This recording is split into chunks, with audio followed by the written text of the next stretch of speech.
Seigneur Jésus de Nazareth, tu déclarais ceci à tes disciples en disant, en vérité, je vous le dis, si vous ne mangez la chair du Fils de l'homme et si vous ne buvez son sang, vous n'avez point la vie en vous-même. Alors, cette parole les ayant déplu, ils se sont retirés de toi. Dans le nombre de ceux qui sont restés autour de toi, tu leur as demandé cette question. Et vous, ne partez-vous pas aussi? Alors, Pierre a pris la parole et a dit ceci. Seigneur, à qui irons-nous? Tu as les paroles de la vie. Tendre Père, nous ne pouvons trouver de paroles de la vie qu'en toi. Parce que lorsque tu parles, c'est la vie qui sort de ta bouche. Et nous prions pour que Père, ta parole encore nous fasse du bien en ce matin. Et c'est pour cela, nous sommes encore présents devant ta sainte face pour recevoir la parole qui donne la vie. Que ton nom soit glorifié et exalté dans le nom de Jésus. Bonjour frères et sœurs, nous voici encore sur la plateforme Pain de vie pour recevoir la parole de vie. Et c'est pour cela, sans trop tarder, avant de recevoir cette parole, nous allons écouter un peu la louange pour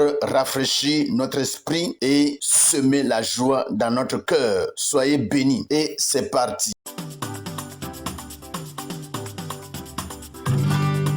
J'ai bâti ma vie sur Jésus le rocher.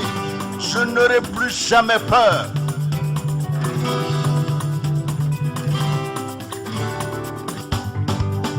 J'ai bâti sur le rocher.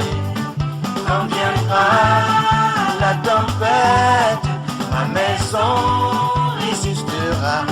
Ma maison est en Jésus.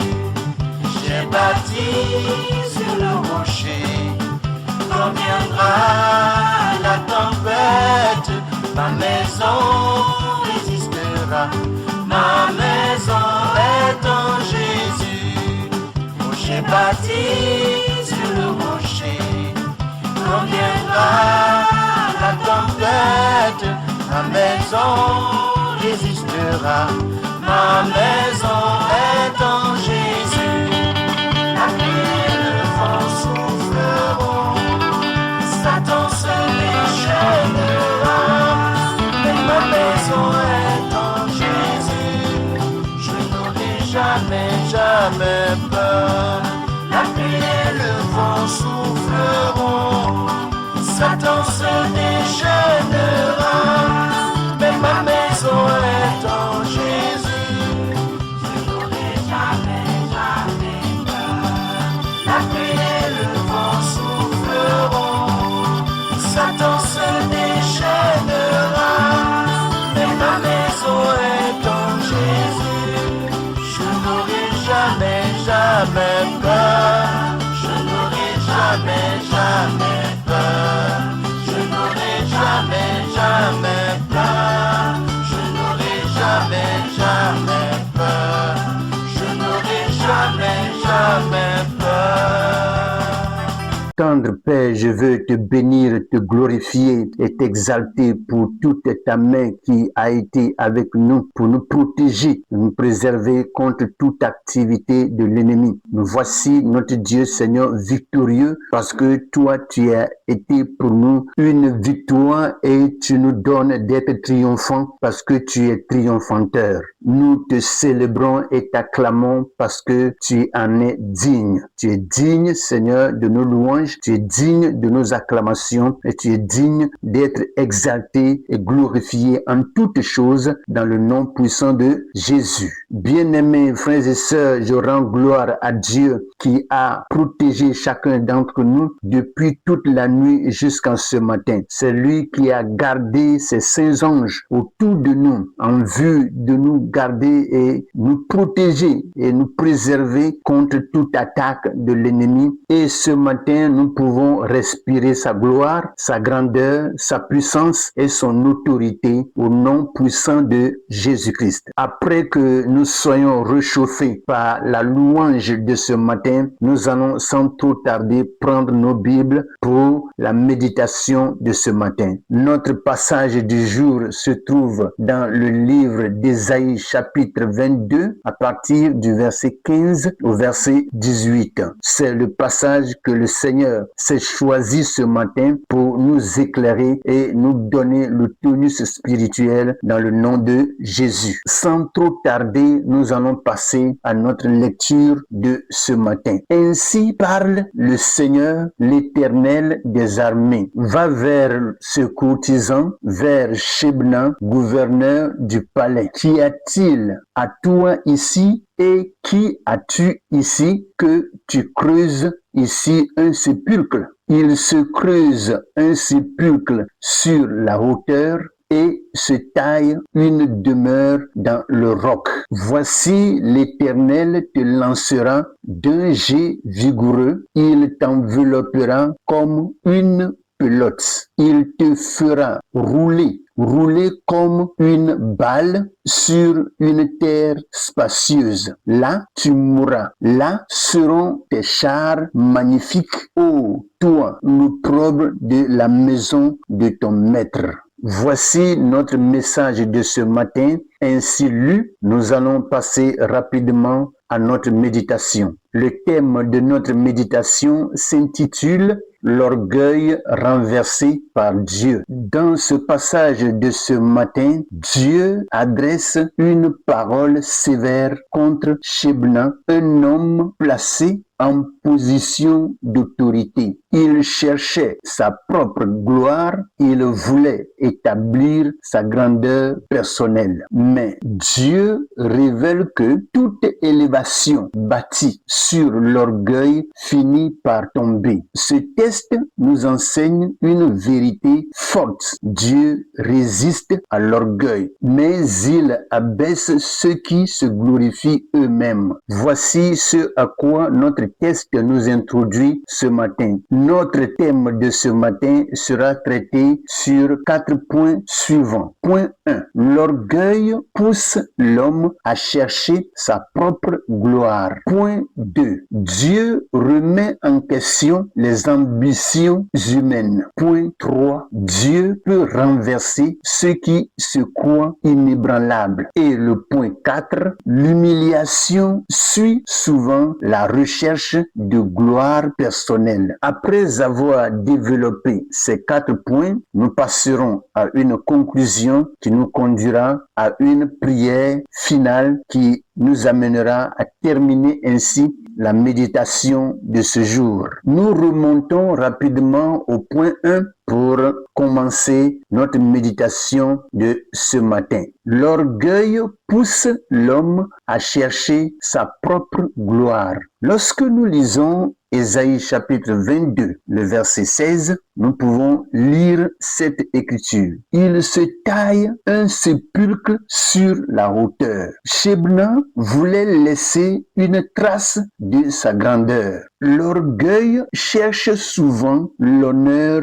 personnel. Nous savons tous que tout homme orgueilleux est un homme hautain, quelqu'un qui cherche toujours la première place et qui se fait toujours voir au milieu de la foule. Alors, qu'est-ce qu'il cherche? C'est que tous ceux qui le regardent puissent l'acclamer et l'adorer. Et c'est pour cela, je dis que l'orgueil cherche souvent l'honneur personnel. Ceci pour nous dire que un orgueilleux ne partage jamais avec qui que ce soit. Tout est à lui, tout lui appartient. Il est le maître de tout ce qui l'entoure. Notre passage de Proverbes chapitre 16, le verset 18 nous dit ceci. L'orgueil précède la ruine et l'arrogance précède la chute. L'orgueil élève faussement. Il conduit finalement à la chute et au désastre. Ceci pour nous dire que un orgueilleux finit toujours mal et dans la misère. Point 2. Dieu remet en question les ambitions humaines. Dans notre passage d'Ésaïe chapitre 22, le verset 16, nous pouvons lire ceci. Qui es-tu ici? Nous pouvons voir ici que Dieu confronte direct directement le cœur orgueilleux. Laissez-moi nous dire ce matin qu'aucune position humaine n'impressionne Dieu. Peu importe la position que l'homme peut occuper sur cette terre, tant que ce n'est pas Dieu qui t'a mis à cette position, le Seigneur ne porte pas de regard là-dessus. Lisons Jérémie chapitre 9, le verset 23. Que le sage ne se glorifie pas de sa sagesse, que le fort ne se glorifie pas de sa force. Bien-aimés frères et sœurs, que ce soit la sagesse, que ce soit la force, tout vient de Dieu et l'homme n'a rien créé pour lui. Ceci pour nous dire que la vraie valeur vient de Dieu. La gloire humaine est limitée. Point 3. Dieu peut renverser ceux qui se croient inébranlables. Dans notre passage d'Ésaïe chapitre 22, le verset 17 à 18, nous pouvons lire ceci. L'Éternel te lancera comme un jet vigoureux. Ceci pour nous dire que celui qui semblait puissant sera renversé brutalement. Dieu reste souverain sur toute autorité humaine. Lisons rapidement Daniel chapitre 2, le verset 21. C'est lui qui change les temps et les circonstances, qui renverse et qui établit les rois. Mes frères et sœurs, c'est Dieu qui établit toute autorité et il le fait dans son temps. Parce que ce soit les temps, que ce soit les circonstances, Dieu prend contrôle de tout. Par ce passage, je viens nous dire que Dieu élève et abaisse. Rien n'est stable sans lui. Point 4. L'humiliation suit souvent la recherche de gloire personnelle. Dans notre passage d'Ésaïe chapitre 22, le verset 18, nous pouvons lire ceci. Ô toi, l'opprobre, celui qui voulait être honoré devient une honte. La gloire sans Dieu finit dans l'humiliation. Pour tous ceux qui lisent la Bible, pouvaient connaître un peu l'histoire de Nebuchadnezzar, qui, étant le roi de Babylone, se glorifiait et était très orgueilleux et a voulu faire lui-même son Dieu qui va contrôler lui et toute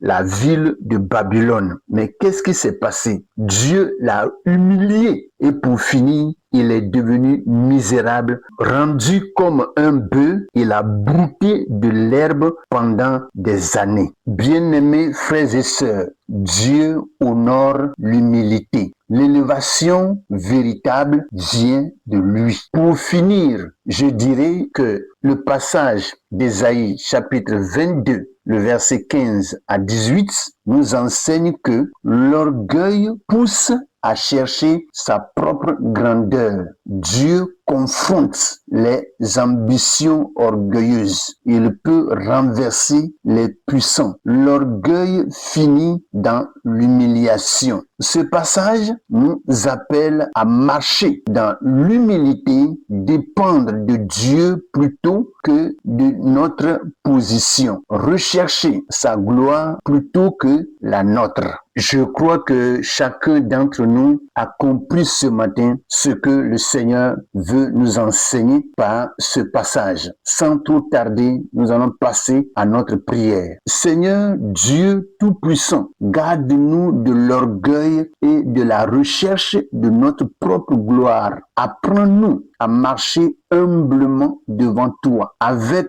un cœur sincère et dépendant de ta grâce. Quand nous voulons nous élever nous-mêmes, ramène-nous à ta vérité. Que toute notre vie serve à glorifier ton nom seul, au nom de Jésus-Christ. Amen. Bien-aimés frères et sœurs, nous voici ainsi à la fin de notre méditation. J'encourage chacun d'entre nous à porter les regards sur les passages qui ont été cités pendant cette méditation et laisser la place au Saint-Esprit de nous enseigner davantage, car certainement nous avons encore des leçons que le Seigneur veut nous révéler par ce passage. Que sa grâce, sa paix et que ses bontés soient multipliées sur la vie de chacun d'entre nous au nom de Jésus. Amen.